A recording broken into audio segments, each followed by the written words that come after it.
इस वक्त बातचीत करने के लिए हमारे साथ मौजूद हैं बीजेपी के वरिष्ठ नेता शहनवाज हुसैन जी।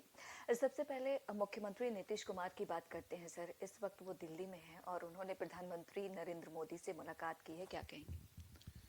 देखिए, बिहार की बम्पर जीत के बाद, मोदी जी नीतीश जी की जोड़ी हिट होने के बाद, बिहार के मुख्यमंत्री बनने के बाद, 10वीं बार शपथ लेने के बाद, सरकार बनाने के बाद पहली बार वो दिल्ली आए और दिल्ली में मोदी जी का से उनकी मुलाकात हुई।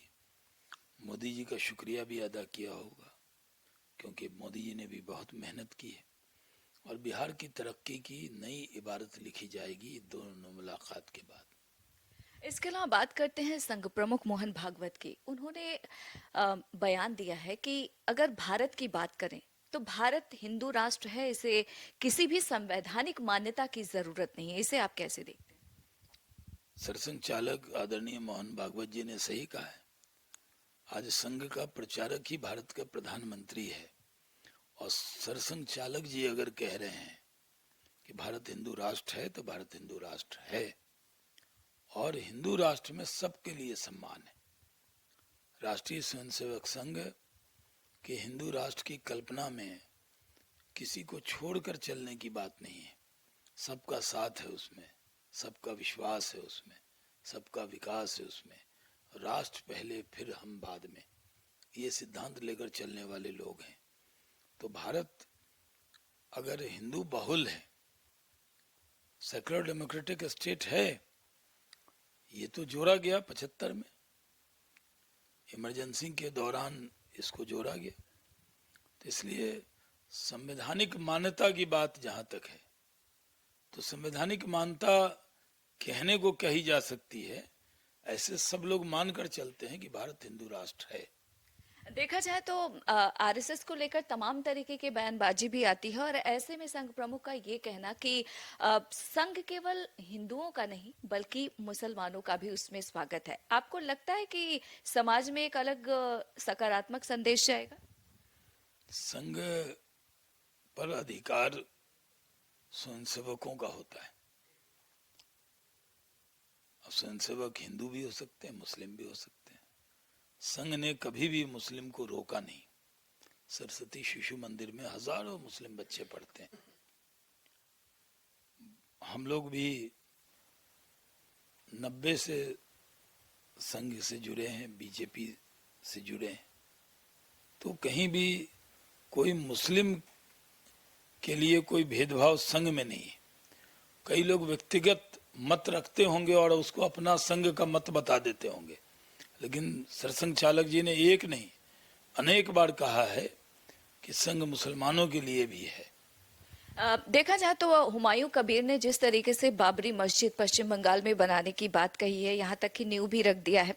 संघ प्रमुख ने कहा कि इस तरीके की जो हरकत है वो एक बार फिर से देश बांटने जैसी कार्रवाई है, ऐसा नहीं होना चाहिए। देखिए, हुमायूं कबीर टीएमसी का ही एजेंट है, ममता जी के कहने पर ही सब कर रहा है। सरसंघ चालक जी ने सही कहा है कि इस तरह की हरकत नहीं करनी चाहिए। भारत के सरजमी पे कोई बाबरी मस्जिद नहीं बनेगी। बाबर एक हमलावर था, वो अफगानिस्तान से आया और आक्रांता था, उससे हमारा क्या लेना देना है।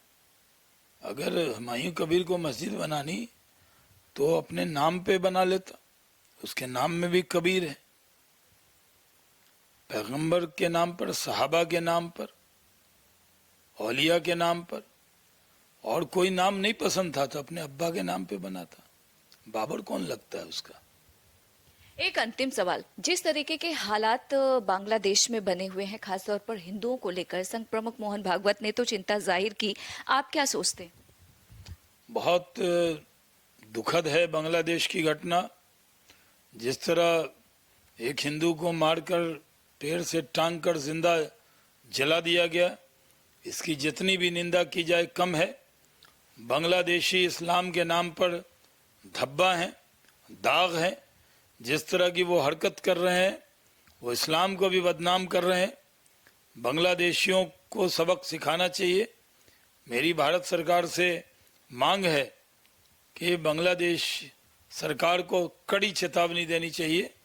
आखिर बांग्लादेश के हिंदुओं के हित की रक्षा अगर भारत नहीं करेगा तो कौन करेगा?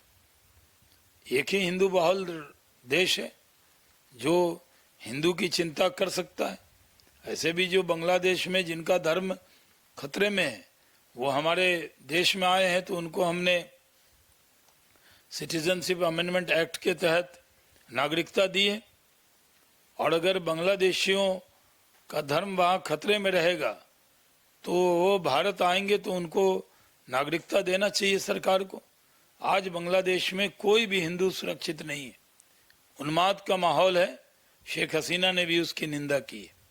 धन्यवाद हमसे बातचीत करने के लिए। दिल्ली से इंडिया पोस्ट न्यूज के लिए ममता चतुर्वेदी।